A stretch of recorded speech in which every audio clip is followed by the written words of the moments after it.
Operating. Ladies and gentlemen, it's 7 o'clock. It's Tuesday evening. Welcome. Today we have our special guest from the fantastic Rheingau Valley. As we just learned, he is not only in a fantastic environment where he has the opportunity to live, where other people would like to do their vacation. But as you know, we are spread it over the globe. So Thomas is right now in the vacation location in the Dominican Republic.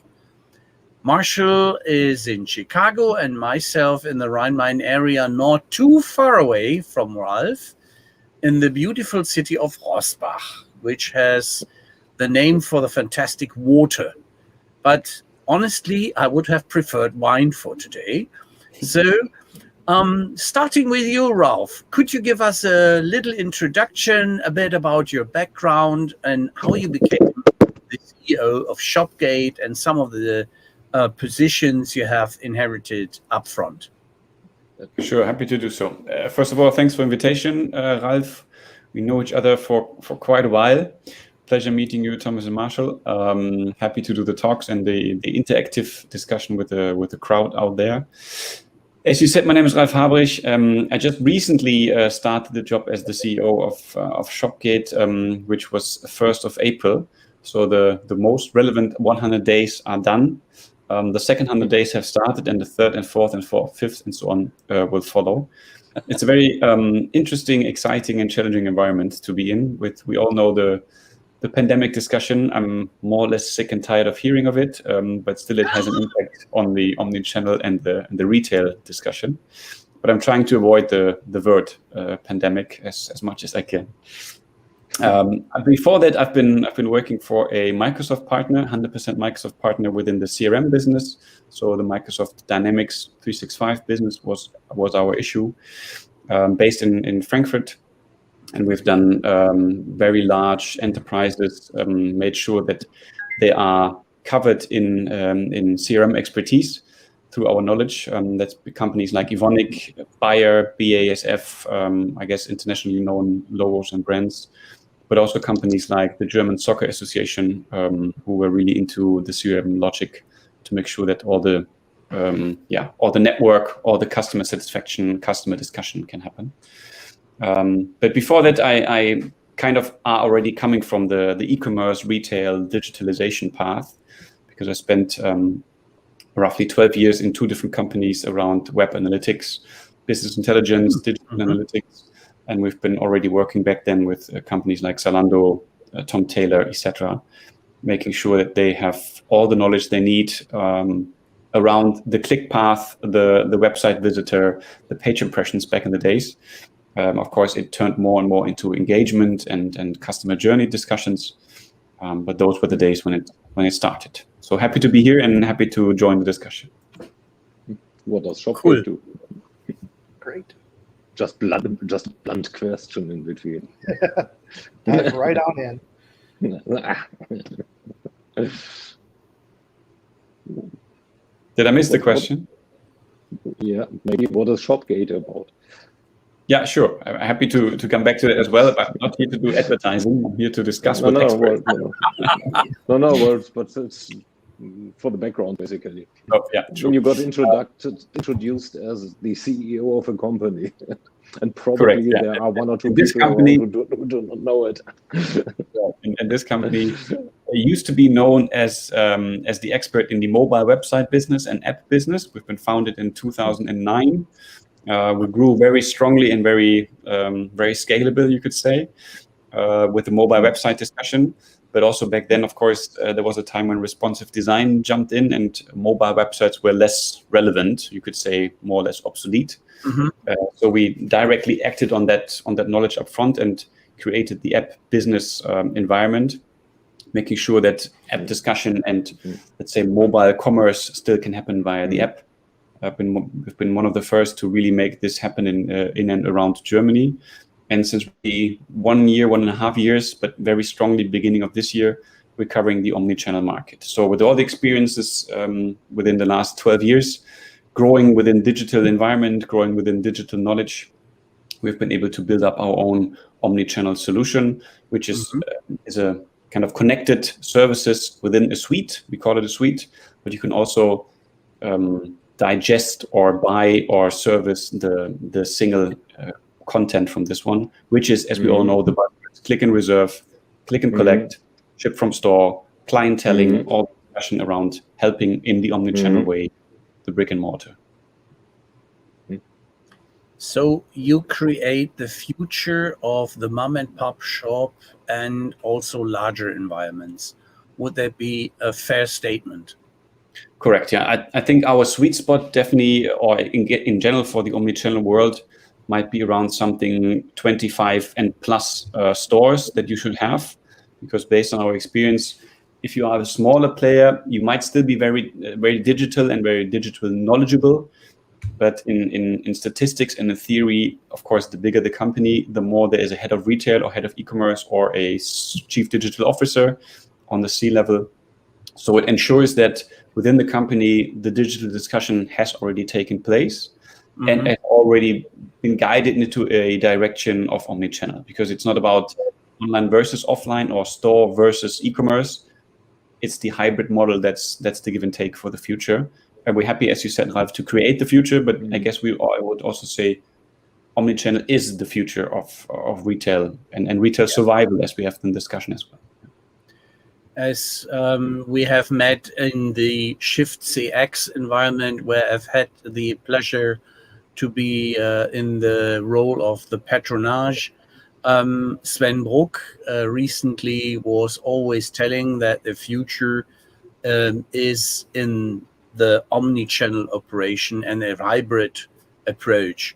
And after he's coming back into the market, he's taking that position up again in a new environment, but he has a strong voice and is heard in the EHI, a research organization, which is the European Center for Economic Studies and Institute, where a lot of research is done, also from where they reside. They have a similar institution in Switzerland, the Gottlieb Duttweiler Institute.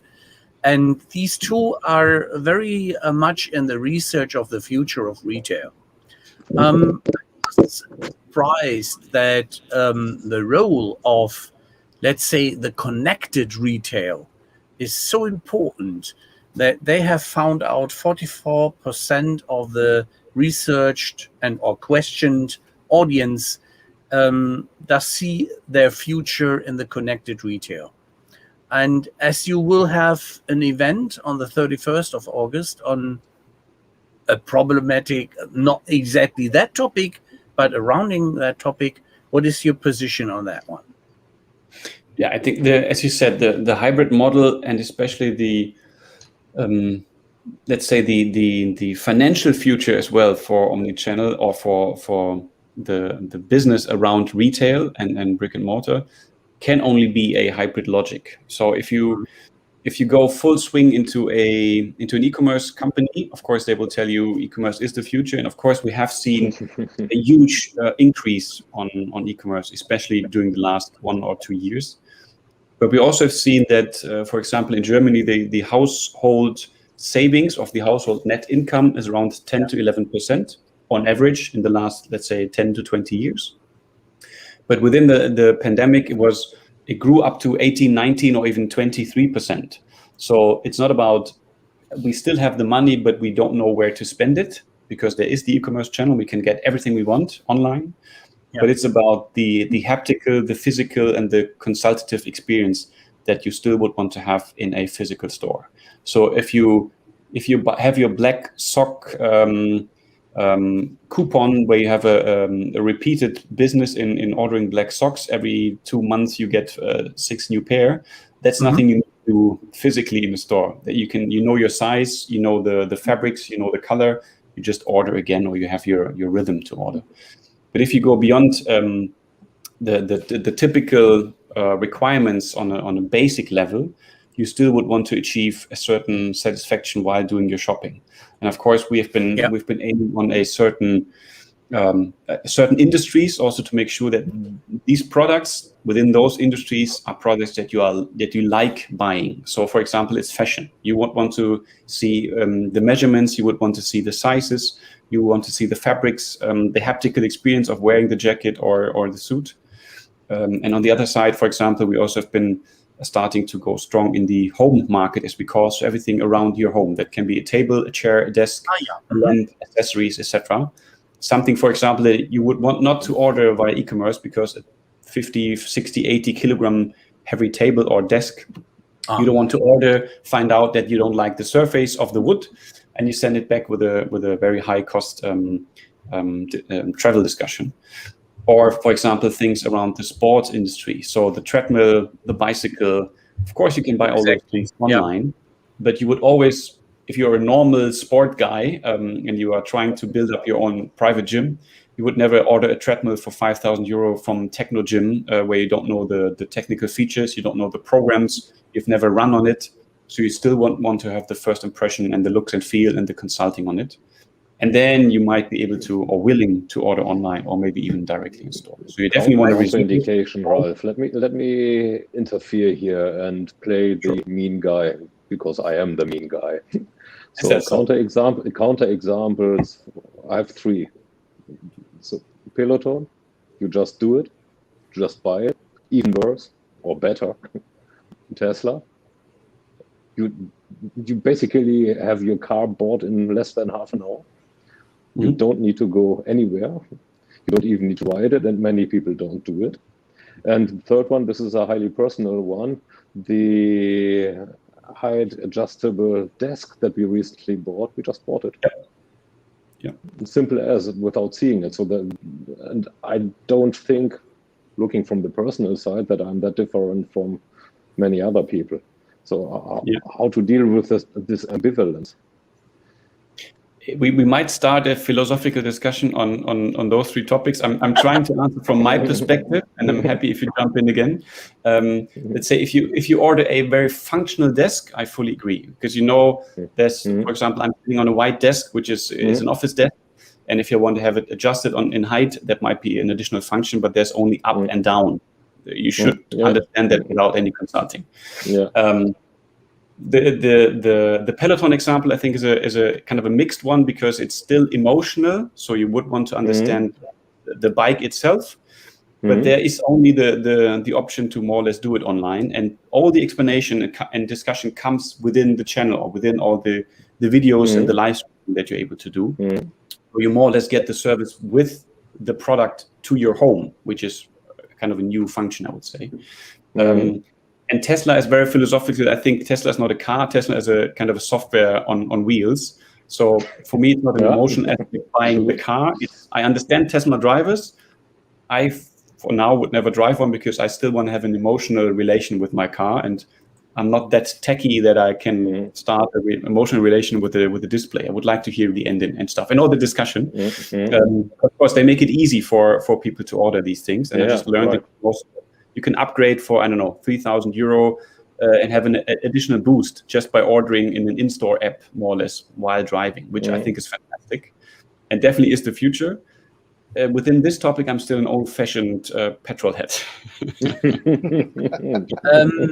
I would like to how about throw e-bikes in.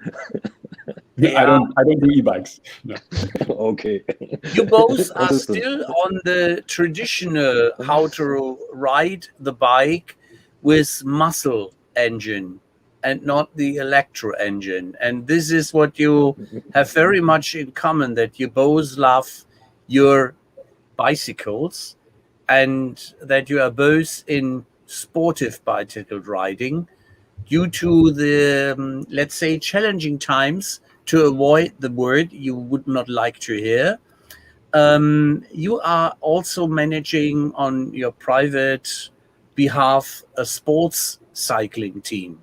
When I not misread, I read this on your website, and I wanted to throw this in because I know that this will fascinate my friend Tom. And Marshall and I do have the products on our noses, which do take, or in my case, because without that I'm blind, like a Maulwurf. Where is the friendly word for the Maulwurf? Yeah. These chaps are so blind.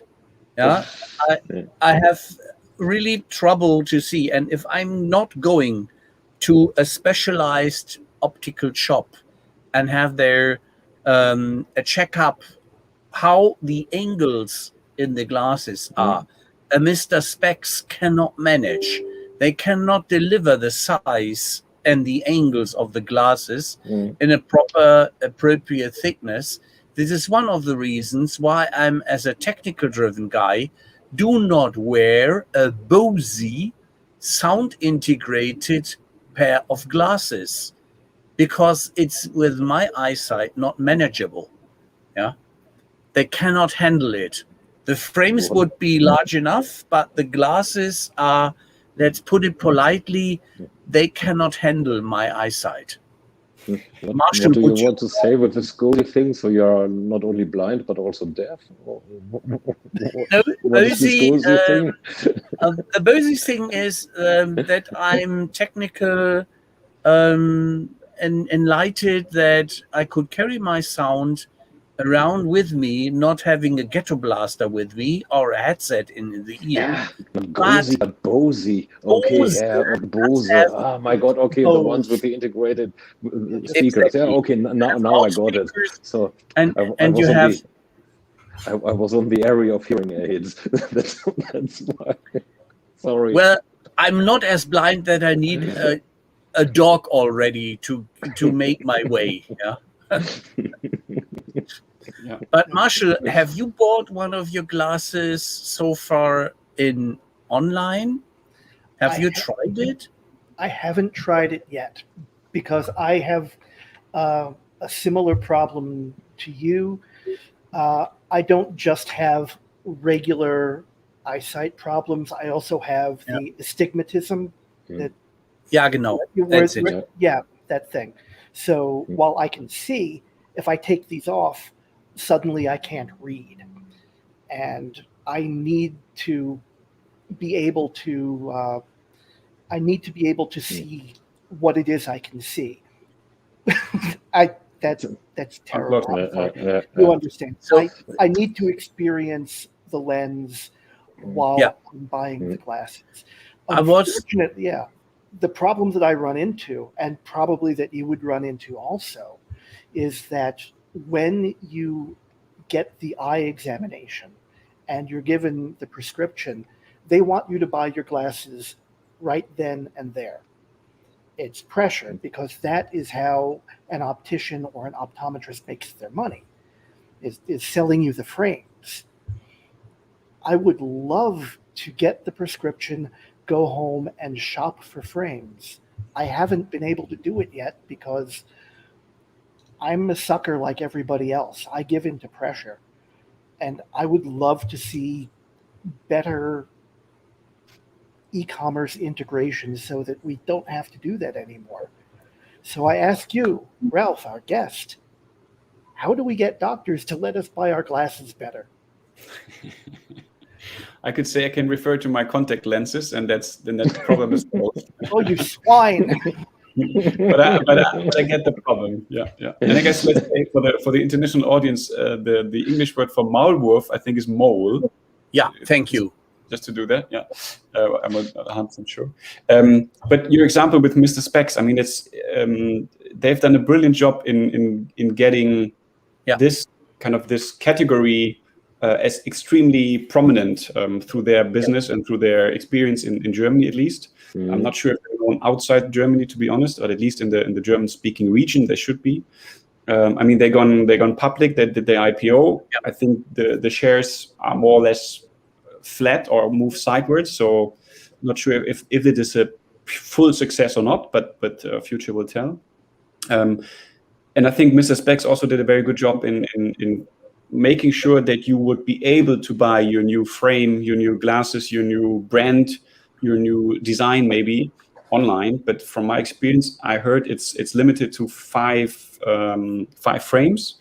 Then you can try them on at home, and then you need to send them back. So I think especially in glasses, if you want to change your style, you are more than welcome to see a full range of choice around you. And you might also need some consulting, because lots of people, I don't know, have a rounder face, a slimmer face, whatever. Yeah. And the consultant in the store directly knows that will fit and that would look horrible. I think that choice and that consultative selling still is a good argument to go into a physical store for glasses. How about AR technology is exactly for that? Yeah, I mean, Ray-Ban had an app for that. For that. Oh.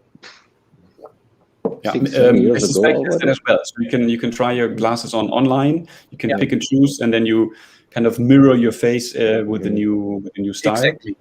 I think it's very, very close to being correct and precise. Still, it doesn't feel right to only half move your face, or not to know how the angle behind your ear is, and all the details. I think they very much play a big role.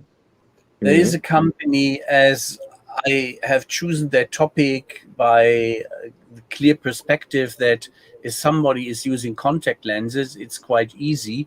If he's not having complicated eyes with anastigmas, with these turns and curves and the problematics where you need an optician. These guys earn their living by doing a lot of work. So it does take normally 1.5 hours to get a precise analysis from my eyes. And then I can go where I would like to go with that recipe, and could order my glasses also at glasses.de, brillen.de, where they produce with 5-6 other organizations. They do the glasses in China, the frames wherever you like.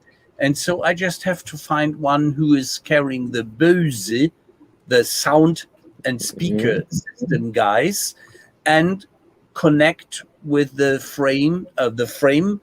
audio frame with the dedicated glasses, which are even more complicated if you only have one side glasses. But if you have a combination of reading and normal looking and driving glasses, so you have 3 zones in the glasses, so it's getting even more complicated. And if you make there a mistake, you can throw the glasses away. So there are some products which do need consultancy and interior design, such as the living room table, and a change in the wood and the color and how it is in reality. I'm absolutely with you, Ralf, that this could kill a partnership, such as get rid of that thing. I don't want it in my living room, and you ordered it, you manage it to get rid of it again. So it's not like in the Zalando business, schrei vor Glück or schick es zurück, scream of enlightenment or send it back, to translate it roughly. It is with these dedicated stuff a bit more complicated. So I believe that what we already discussed, a fair use of technology to get either augmented reality or virtual reality or a camera setup. One of the latest thing I found out is that the car dealerships are very progressively approaching with dedicated equipments that they show live with a camera setup, the potential audience, the potential new car. So if we think this a bit further, this could be also something as a lot of car dealerships or online dealerships are already existing. Your typical customers in utilizers of Shopgate, where would we find them? In what size? The typical Shopgate customer would be, as I said, in a dedicated industry that at least we are actively pushing, and also, of course, trying to learn as much as we can from that industry. But it could also be something on a non-focused industry like animal nutrition, like medical, like do-it-yourself markets, like automotive spare parts, all that stuff that needs some explanation and still has some positive emotion. At least in Germany, I think people spend hundreds and thousands euro and dollars on their pet, and they love it more than the rest of the family sometimes. Agreed. Car market, do-it-yourself market, all the things that really you can create something on your own is, I think, extremely interesting as a second and third step for us. The size, as I said, is important. So the more physical stores you have, the more you're known, the more you have a digital competence. And of course, the main criteria also is that you have an e-commerce shop already available. But not only available, you need a certain amount and a certain volume of traffic, coming back to the web analytics world that I came from, to make sure that this brand in the online world is known enough to make sure that click and reserve, for example, works. If you have a strong brand but a very weak online shop and no one orders online, they will tell you click and reserve doesn't work. If you have very low physical stores or low amount of physical stores, but you have a strong brand out there in the digital world, they will order like crazy. And I can give you an example of one of our very active customers that's called Shoe Passion. So shoepassion.com is their brand. They started as a pure online player, which of course turns the discussion around on how digital competent and mature they are. And then they found out that physical stores are as important as the digital world and the digital channel. So right now they just opened their 9th store in Germany, from Munich, Berlin, Frankfurt. They're everywhere in big cities. But through the online maturity they had and the brand they created online, the traffic was already quite high in the store itself, in the online store. So for them, creating or implementing the click and reserve was a kind of a no-brainer. They get lots of click and reserve reservations on a daily basis, and then you walk to the store, and of course because it's a high-priced men's shoe, custom-made leather shoes, 200 euros and up, which is a lot of money for a German non-fashion junkie that we are in Germany. And then you would definitely want to try them on. You would maybe understand if the color online is the same color that you see behind the window in the real physical store. You would understand the fit of the shoe, etc., etc. And then you're ready and you're able to order. And this click and reserve functionality, the charming part of this is it's an announced purchase. So they will tell you when the shoe is ready for you to be picked up. You might have a dedicated time slot, or you might have a dedicated day. And everybody knows that I'm coming to the store to pick up a 200 euro shoe. And how stupid would it be not to up and cross-sell on this one? So be it laces, be it a discounted second pair of shoe, be it whatever it is, a nice box around, whatever. So they see that every third click and reserve shopping experience on the physical store is accompanied by a up and cross-selling idea. So it's not only that they opened a new channel digitally, which creates additional business. It's also that the additional business created an additional upsell. So it's a win-win situation for them on their own. And that's really kind of a no-brainer for these type of companies and digital mature C-level. In which sectors are you already actively doing business? With sectors, you mean industries? Yeah, it's definitely the fashion business. Like, for example, Shoe Passion. Those are our lighthouse project as well, and they're willing and very much eager also to learn with us and to build new stuff with us. We just launched Ship from Store beginning of July. So to have a very intelligent routing between those stores, not only every time to pick it from the headquarters central store, but make sure that everybody has availability on their website. And so fashion is really important for us, and fashion is important because of high margin, fast moving goods, you could say, not consumer goods, fast moving goods, and still this emotional part of doing the shopping. And as I said, the second and third focus industry is the home thing. So everything around your living home desk or table. Interior design and all that. Yeah. Correct. Yeah. A lamp is a lamp, but if you see a lamp online, you never know how the light will go, how blinding it is, how you can maybe dim the lights and all that stuff above your living room table, which is extremely important for the whole atmosphere at your home if you're a bit of a interior design freak.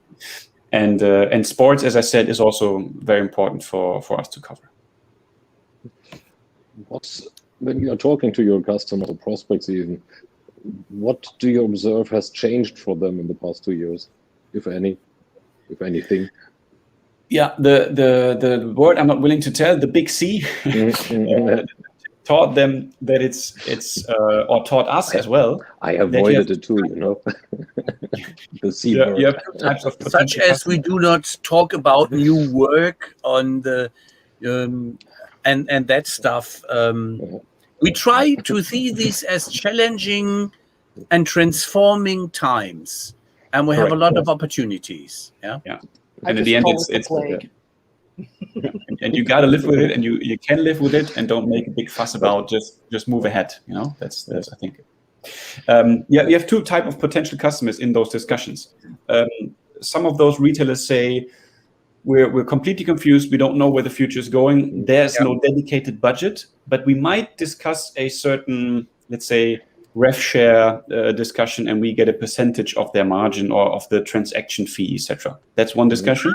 The other discussion is that people say, we don't know what the future will bring. We can't do any rev share or transaction deals. We want to have a dedicated budget or license model on a monthly basis. And we can do both sides. You know, there's those two kind of adjustments that we can do in our pricing model, and then we're happy to do so. And most of the time, it's a combination of both. But both things can have risks from the retail view, so we're happy to adapt, and we can always tailor make the offer itself. That's not about the offering that or the commercial offering that you make them, but what did their problems and priorities change in the past years?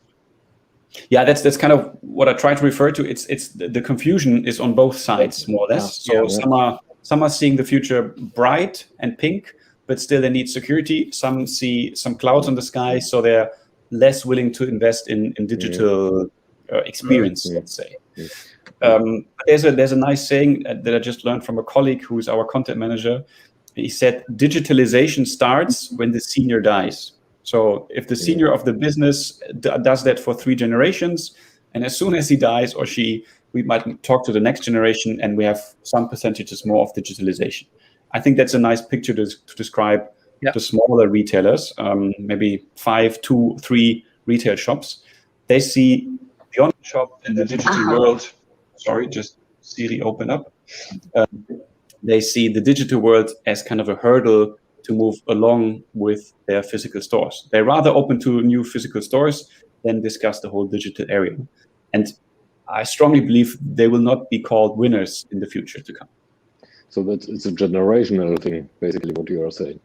Yeah, it's a generational thing. It's also a learning thing. So we are not the first ones to start the omnichannel business. I'm quite aware of that. But we are the first ones to address it in Germany with kind of neat character in a, let's say, perfection way to make sure everything is streamlined within the logic. But since it's there already for 2, 3, or X years, or however you want to start the history, it should have showed the retailers a bit earlier already that things are moving on in the digital channel. But it needed the big C to make them all aware of it and really start them to struggle. And they also had the time now with closed shops to make sure that they can learn and they can educate themselves on the digital logic. They had to learn to be more efficient. I think they had to learn to be more efficient with fewer shops. Everything had to close down, and people were leaving cities. But I wonder, now that hopefully things are starting to turn around and the big C is not so big anymore, how will things change? Will people start coming back to cities?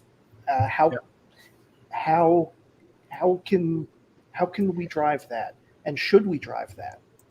Yeah, I think in Germany specifically, of course, there's elections upcoming in September, so there might be big discussions on the future on politics and the influence along this. But I think, let's say, to break it a hierarchical level down in politics, every mayor of every relevant city in Germany should have the attractiveness of the inner city as priority number one on their priority list. Because if you walk through Munich, Cologne, or Hamburg, and you see the typical stores close to each other, you might not know where you are unless you look up and you see the Cologne Dome. But that's only small hints to give you the background of the city. If you see all these stores, I don't need to name the brands, but I guess you know what I mean. Yeah. And you don't let's say, you don't raise a certain attractiveness of your city. You don't raise a certain shopping experience, then you might also be born dead as the future city. You don't need physical stores to do the shopping. You need physical experiences to make sure you can touch, try, taste, drive the next product that you want to buy. But you don't need to buy it in the store that you just tasted it or that you proved it. You can do your order, walk back or drive home, and then the order might already be at your home. So why carry around heavy bags? There's no need in the future anymore. Yes. Let me think aloud, such as a future shop concept, as we have had it in larger, most expensive inner circle, larger cities shopping areas, where the rent is nearly unaffordable. A minimum shop, such as what in the car dealerships Audi has as a design, such as there is one car or maximum two, but a lot of devices which creates a larger shop design and gives you a lot of audiovisual, or like Adidas and others have tried, that they have a sample of the product in several sizes. You can try, and if it's fitting your feet, and you can go to this moving band and do a test run, or you can try and get a feel for the fabrics, and then you decide and get it shipped home. That would be an appropriate setup for the future from your perspective? Correct. Yeah. For example, not only Audi does it, Tesla does it, or maybe even started it in a brilliant way to be in the inner cities with huge showrooms. The new car brand Genesis, not sure if you heard of it, does it also in a very smart way. And things like this, the concept store or the showrooms, these concepts already exist, and they're called retail as a service. So what we kind of see as maybe a showroom or a concept store is the combination of big, relevant, and smart brands, let's say. You walk into a store that might be currently available because companies or retailers died, and there's a store space available. But then you see the Nespresso coffee machine close to the techno gym treadmill, close to the Tesla, close to the new Nike outfit, and you try them. You taste the Nespresso coffee. You sit in the Tesla, and you have the haptical and the emotional experience around this atmosphere where you feel very cozy. It's in your comfort zone. You can really experience these things together, and then you walk out. You might not even order one thing of those, but you might get a follow-up, of course, based on digital touch points that you have, or you might order via a tablet close to the coffee machine the newest coffee fragrance or whatsoever. So these kind of walk-around feel-good stores, whatever you call them, might be the future. At least it's a smart concept to think about to again raise attractiveness in the inner city, downtown. It will make things interesting for salespeople, especially those that rely on commissions for part of their income. How do we address that? Things that are normally sold with a commission as part of. If a salesperson normally would make a commission on a product, but someone goes home to think about it before they buy it, does that mean that the commission is not earned? Do we need to change sales income structure? Yeah, a good question. I think there might be maybe two answers out of my spontaneous brainstorming idea to that one. It's either you still keep the contact to your personal consultant, so the more individual the shopping gets, the more you rely on your personal shopping assistant or shopping manager, and he or she might give you a certain, I don't know, dedicated number, and you type that into your digital order, and then you want to make sure that this guy also gets kind of a credit for that one. Or you could say the commission-based model is kind of dead in this retail as a service models, because they should make sure that you feel as comfortable as possible and not pushing you to do the sale in the end. But they will get you anyway if they follow you along the digital touch points outside of the physical store. Right. So there's no feeling that they're trying to just sell you the most expensive thing because that will make them more money. They're trying to sell you the thing that you want, or help you buy the thing that you want.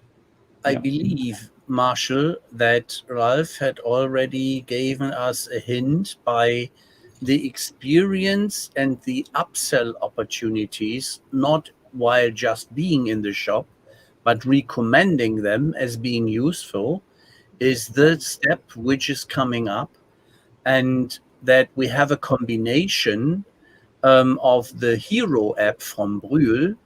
Michael Jopen and Sascha Lehner have talked last year a lot about these situations that an app is helping to get people back into the stores in the cities and combine the positive experience of being consulted while shopping, and even that it is a thing of distance shopping, that they still try to revitalize the interior parts of the shopping areas in cities. In contradiction, we have some retail popes, and Hermann Simon is only one of them, who have been in the Digital X ad hoc series a lot of, where we have to claim that the inner parts of the cities for retail are dying. If you go to some smaller or mid-sized cities, in Limburg area, Mönchengladbach, or some I can quote, even the inner city of Bonn, some in Frankfurt as well, there are parts where shops simply have gone. You see a lot of empty space. So how can, as an activity or as one perception of creating future, there be combined exercise in revitalization of the attractive inner cities? Not sure if that's a digital thing to solve. I think it's the let's say the placement politics or the location politics within your whole marketing approach. I think is one of the most important things to have. For example, in Cologne, you have had H&M on both sides of the main shopping street. You could say, well, that's easy. I can move 5 meters to the left or to the right and enter that store. But knowing that there's always a lot of traffic by pedestrians, simply, you would not be willing maybe to move there. So it's easy for them to walk left and or right. So that's a general interesting story. I think that if stores go, then financial power has decreased or maybe has never been there. You see outlets booming outside the city. Yeah, that's because they're cheap. They of course have maybe another rents, another version of the whole assortment to go there. But if you see things dying within downtown, then it might be a problem of where to locate the smartest shop. And in the end, if you were able to buy or to rent a certain store in Frankfurt downtown, you definitely should have had a very smart business plan, because rent is extremely high. And if you can't survive after the big C, you might have an issue. And especially if I see the future of Galeria, such as what is left over from Kaufhof Karstadt, such as, Marshall, if we would have seen that the Macy's and Sears are going broke and they just have to reinvent themselves and have only little money and less brain, and a venture capitalist who is exploiting them to their limits, squeeze them like lemons. That's the scenario. So the leftovers of these very nicely set, such as Cologne, Hohe Straße, where there is one of the premium shops. And over the ages, I have seen at least 20 textile, high quality shops going broke. If it has been Hansen, some of Zinn Leffers, a lot of them have gone, which I knew as a kid, and where I used to buy my very expensive, let's say, typical business clothes.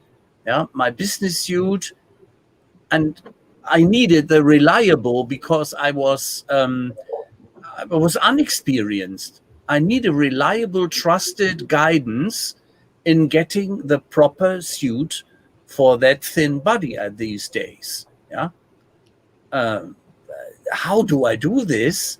By e-commerce and no guidance. I'm lost. Easy. Very easy. A friend of mine does that for 15 years now. He got himself measured once and since buys online.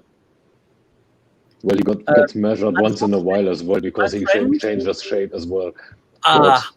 Yeah. Mm-hmm. But he gets more fit, you mean? You can even measure yourself. Yeah. Easy. Okay. I know the concept from Thailand, and I tried it several times, but unfortunately, the proper measurement is exactly what should be done properly.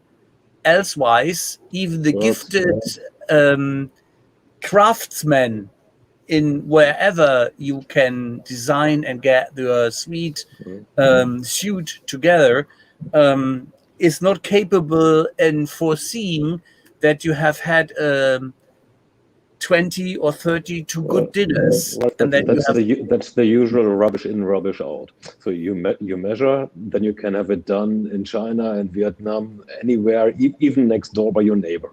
Yeah. So doing this or that way doesn't solve the challenge of inner cities dying. And I'm with Ralf Haberich there that digitalization doesn't do it either. So that problem is something totally different. So and yeah, maybe even to top this one, you mentioned some brands, Ralf. I might add Esprit, for example, because Esprit has also lost relevance and got bankrupt.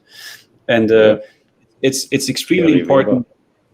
Gary Weber, it's extremely important on understanding they might have had a problem before pandemic already, because it's an extensible brand. And see, for instance, the Habermas family. The Habermas group is having a lot of textile shops, such as Ernsting's family, where they have a certain area of quality and price level. But the Habermas group, for instance, has women, children, teens, twins, in-betweens, and then there is a certain gap till they cover the aging women and address them.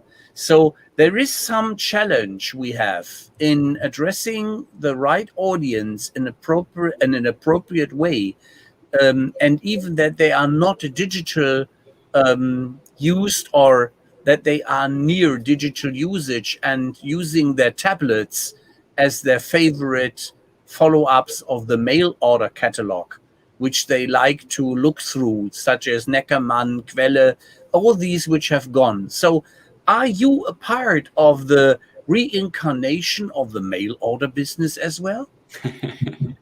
That's a nice description. I don't think so. It's I think if you're smart, you're playing all the different channels. And if you, let's say, even a bit smarter, you know where to find your target group. You can slice down your target group into gender, sex, age, whatever, and then really make sure that you can address them in their ideal surrounding, in their ideal scenario.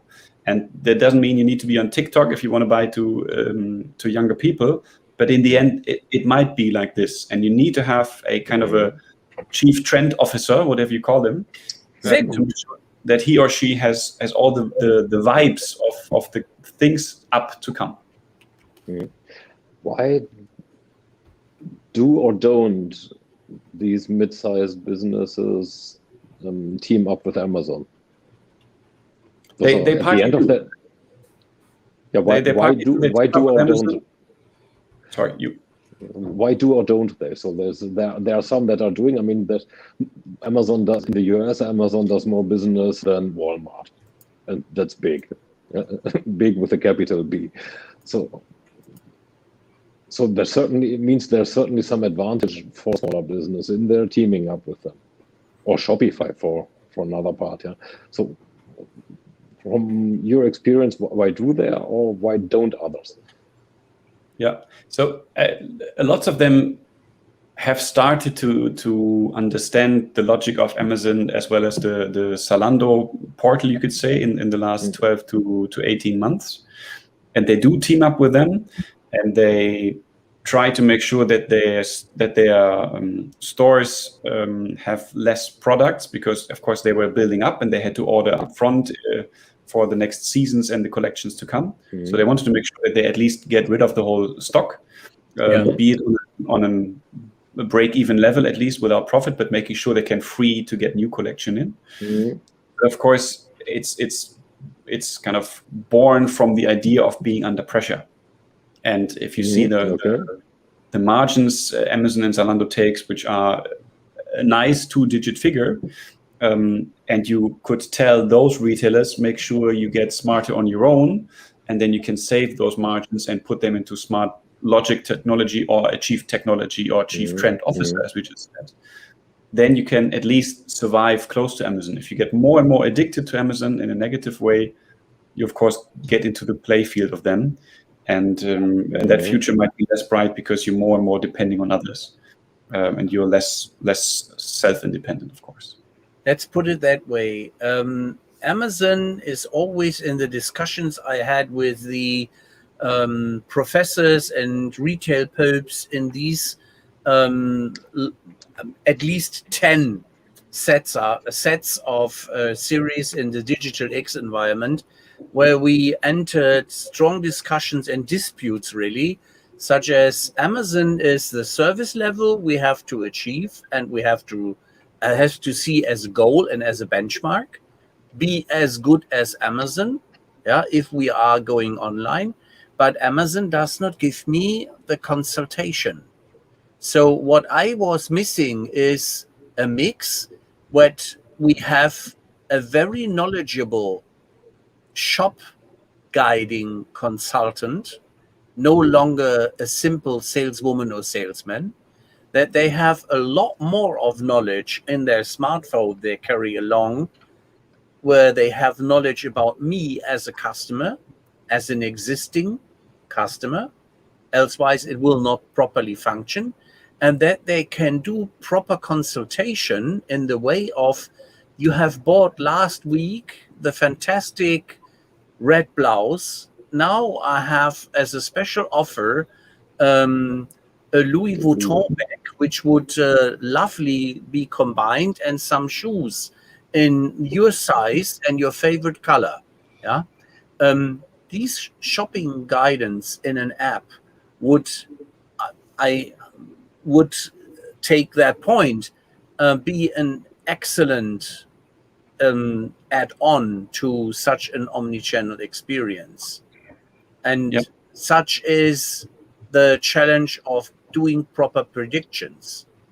You just mentioned the need of the typical seasonal ordering processes, which are always 6 months in a way back, such as I order in January or February not only my fashion setup for the summer, but also for autumn and for winter, to get discounted pricing with the makers of the fabrics and the goods.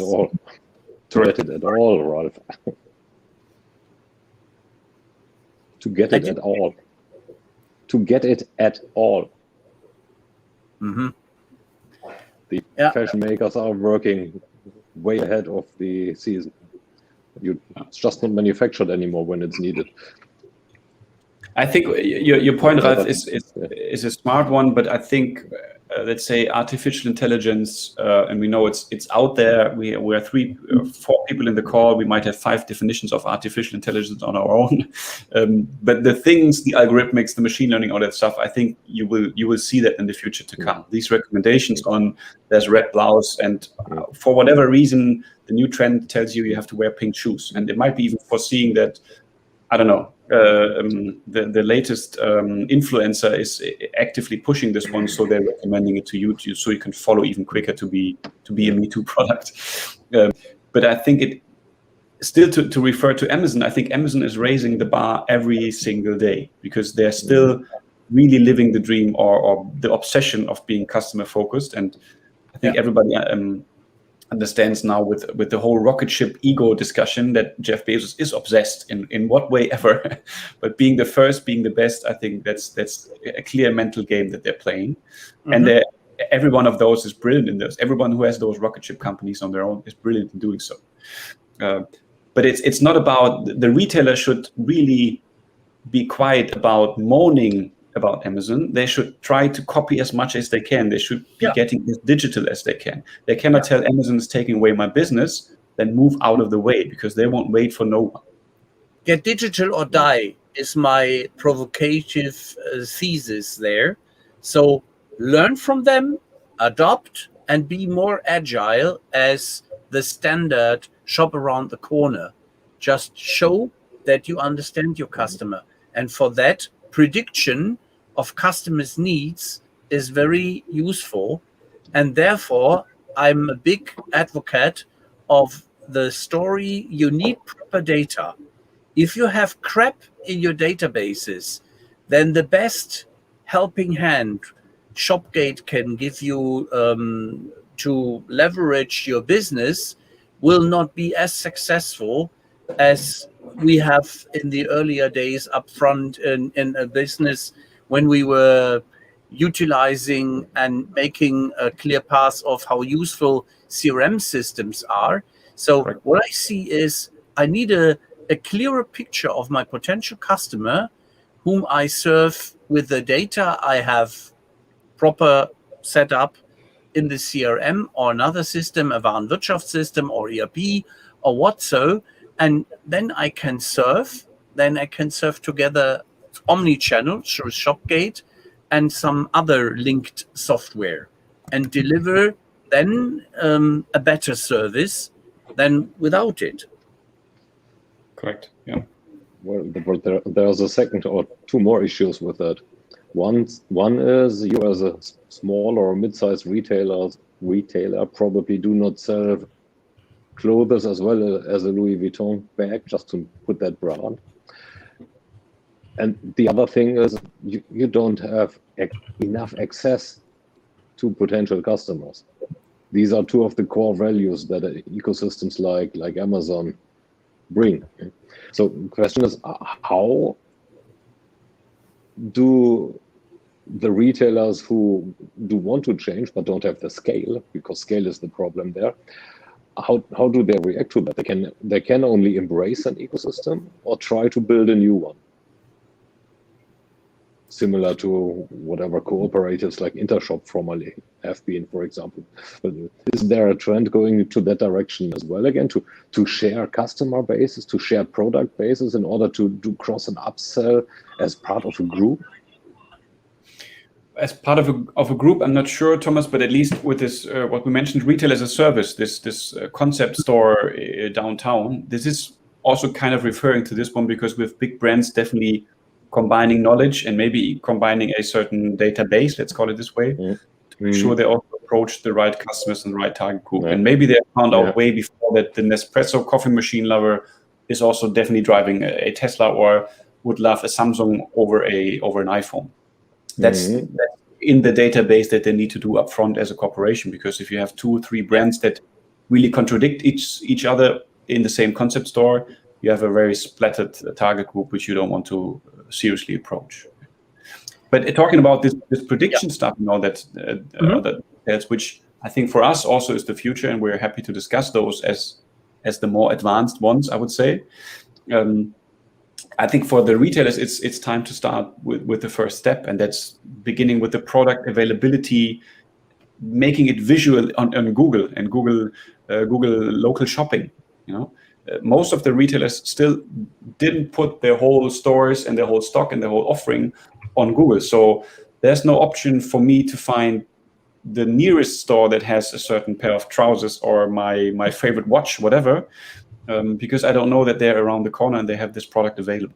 So if they start with this one, they get more visibility and they get more online traffic and they get more click and reserve logic to move people back into the store and to build up a personal relationship.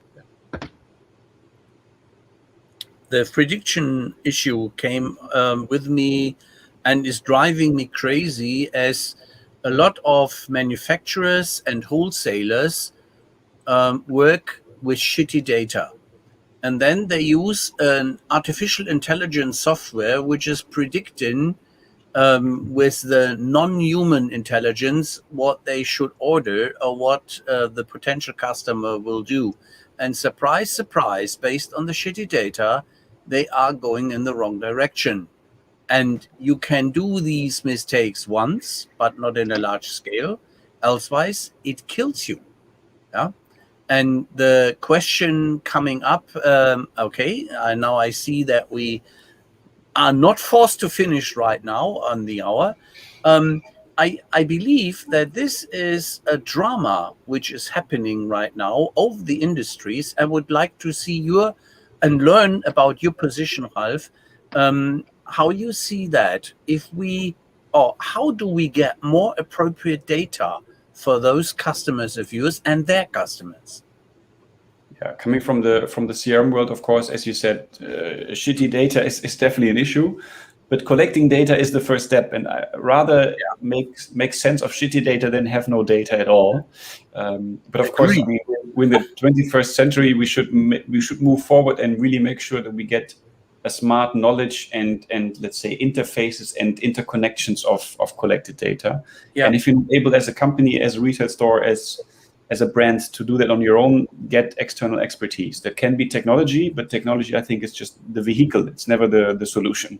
So you need some brains out there to teach you or to educate you where data to combine. It doesn't mean you need to have your 2, 3, 4 more additional license fee models. It means you have to make sure that you take a step back and really understand what kind of data you have, what kind of data you need, and how you can close this certain gap. And you need, of course, the fantasy of prediction to make sure that you collect as much as you can, but you need to make use of it.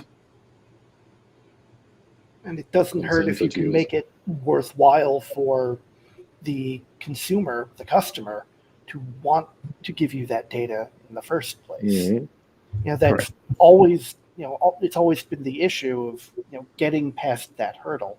There is, I don't know if you're familiar with, there's a song called Jenny, and there's a phone number in it, 867-5309. And you will find that probably 15 or 20% of the phone numbers given to data collecting efforts in the United States use that phone number because people really just don't want to give out their own. We have something in Germany. It's about Rosi's Nummer. Hast du Rosi's Nummer schon? Where they are promoting a red light district specialist with that phone number. Yeah? This is very similar, yes.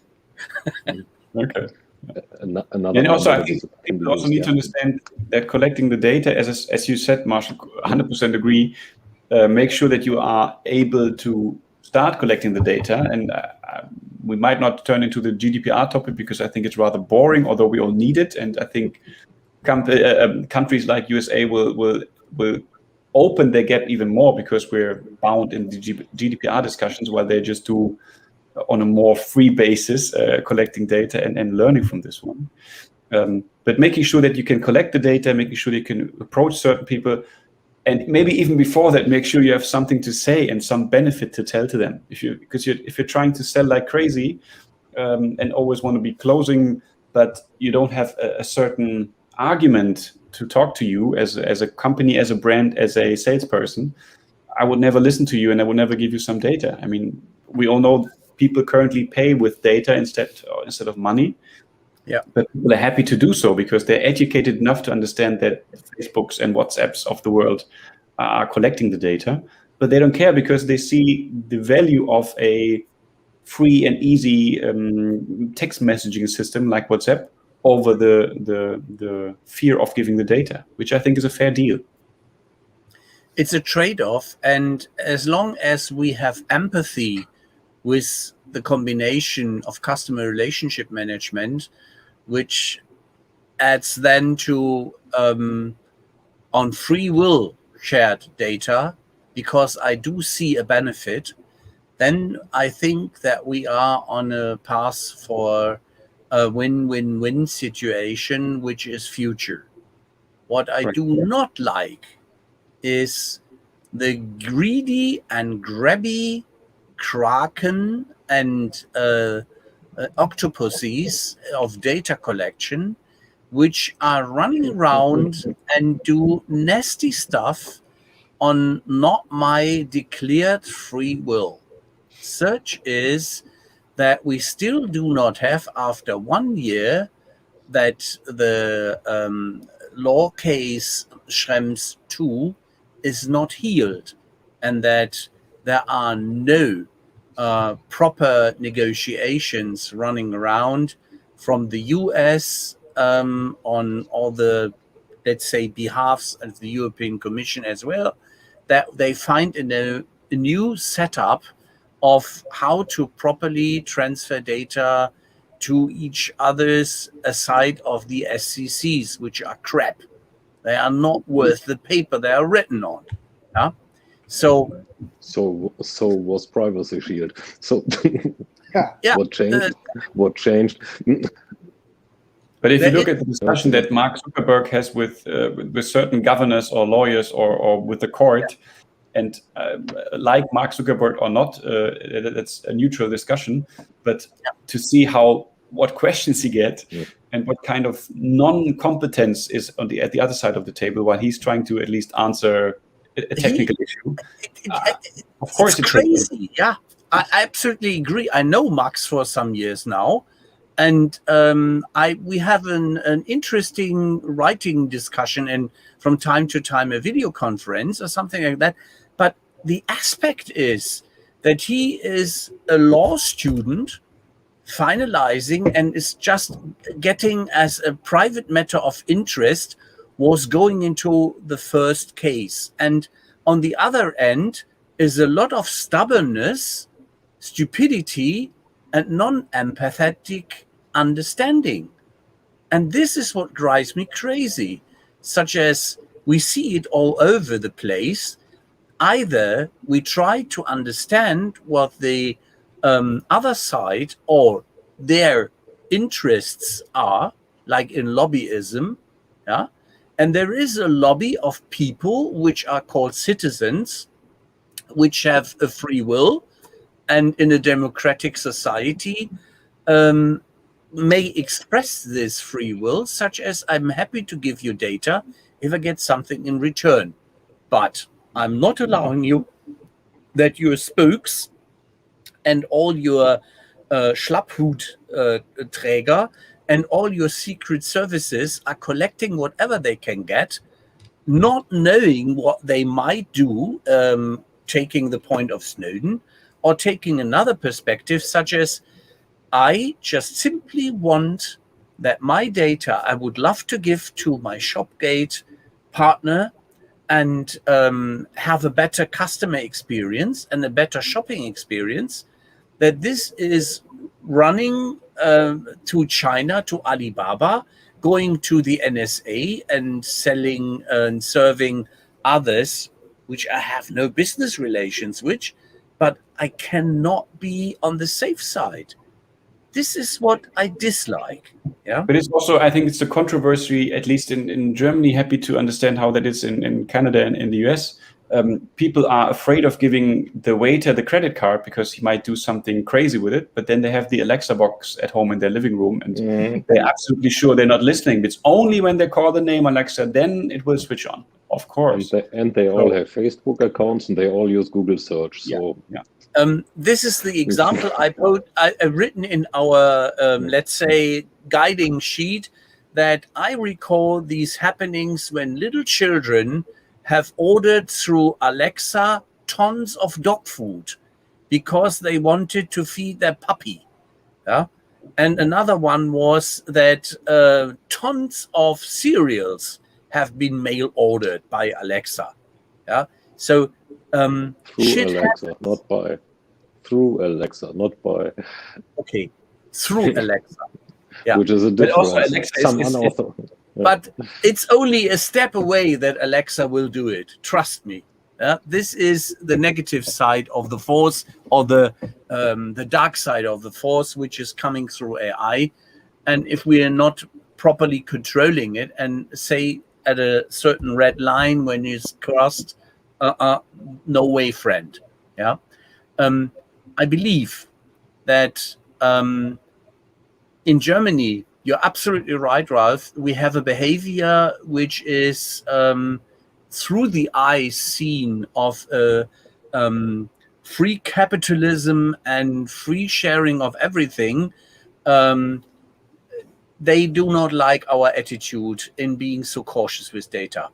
But unfortunately, we are with some other states not in a trusted economy, and the share economy approach does not properly work. So if we would have trust with a lot of e-shops and a lot of shop owners whom I trust, I share my data from the credit card and the bank card. It's no problem. Yeah. But I would like to see a more trusted, reliable model.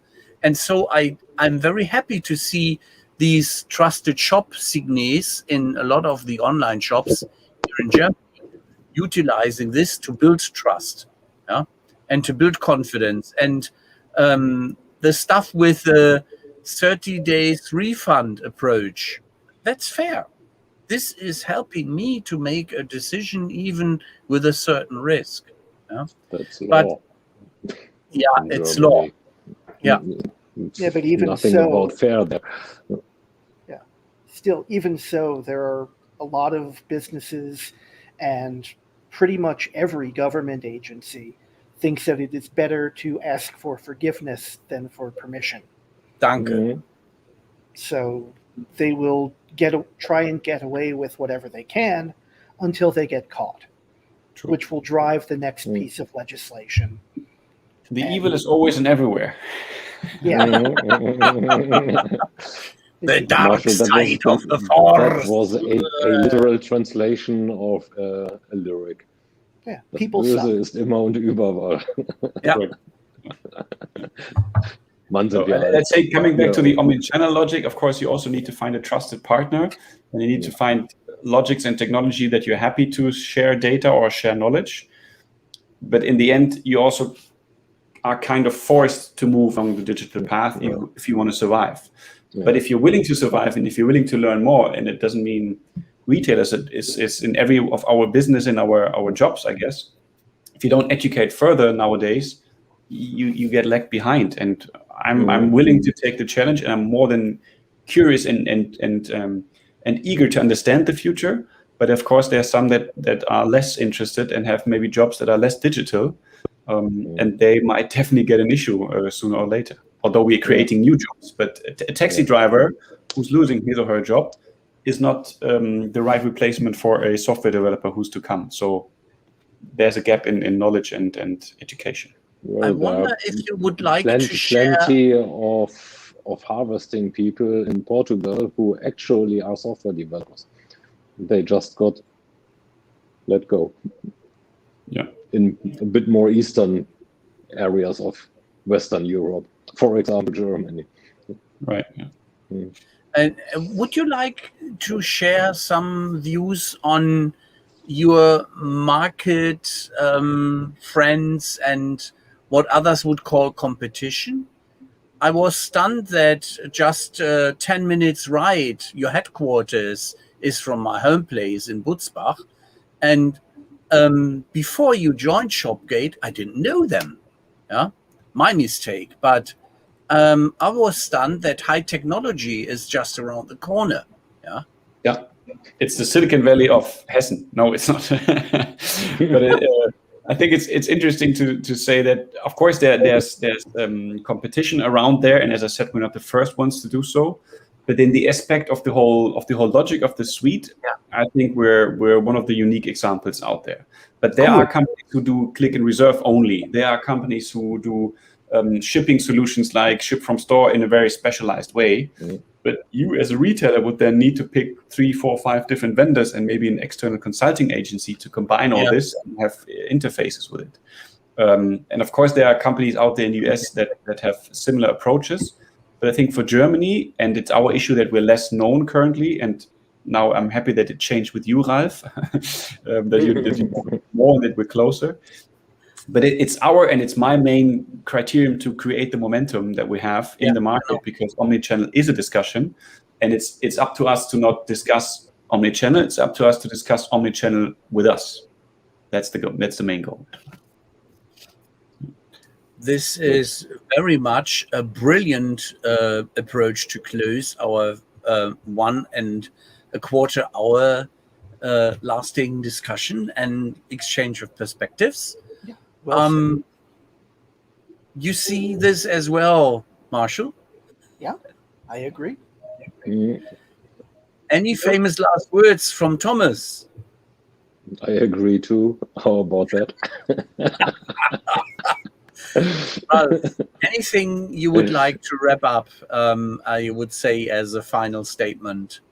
Probably, where do you see your future? But now you need to top the last one, right? Right, I agree. No, I think no, your last one. Oh, my last one, yeah. Great job wrapping up. Now wrap up. Right. No, I think digital is fun, and as long as you are embracing the digital world, as long as you understand that every business opportunity, every industry, every concept can include digital as well, like fashion retailers who normally just sold clothes on a physical store, then you can really make something out of it, and you will never stop learning, and you will never stop improving. And I think that's also a very important part. And the shopping experience, with this big stress on experience, is something that needs to come back to the cities. We're here to help, but it's a lot of surrounding and atmosphere to be created, and it might take another 1 or 2 weeks to get there. But the future is omnichannel. That's no discussion. Mm-hmm. Thank you very, very much, Ralf, for being with us, and my pleasure. Thank you very much for this enlightening, entertaining as well discussion. And next week, we will have the opportunity to have an expert with us, Michael Hoos from CyberRes, where we can exchange some of the ideas on data privacy and data collecting and how this can be done appropriate. And now we'll go offline. Please stay with us.